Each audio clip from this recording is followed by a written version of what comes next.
It was something I wrote during COVID at a time when I was trying to sort out sort of how I was going to manage, what everyone was dealing with, right? And I knew I could always tell original stories, and that's what I love doing more than anything else. And it gave me, honestly, a little sense of control when I felt like I didn't have a lot of control.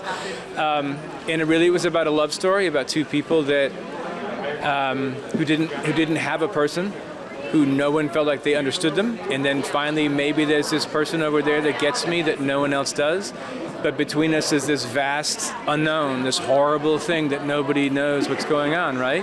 And that's what COVID was at the time, and we kind of put a face on it in this movie, and it's really about, sort of love versus the unknown, which is what, is what so many of us did at that time. If you were lucky enough to have someone to be with, you were like, I don't know how we're going to do this, we'll do it together.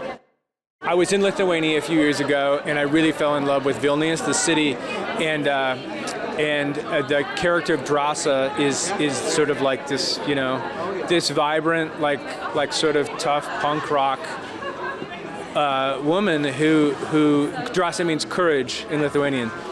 And there was this, you would sort of see it everywhere in that town. You'd see the old accordion players at dawn, like playing in these alleyways, which was very much sort of the stimulation from the Ericus character, who her father is in the movie.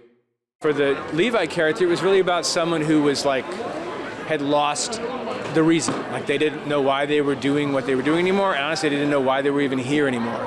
And someone didn't have anybody, and the whole idea was to have that pairing where two people, because she's about ready to lose the one person that gets her, which is her dad, and then getting them together was sort of like the setup for how it works. So, and then you don't ever want to believe for a second that when he falls in, she won't go after him in a heartbeat, because what else are they going to do now without each other, right?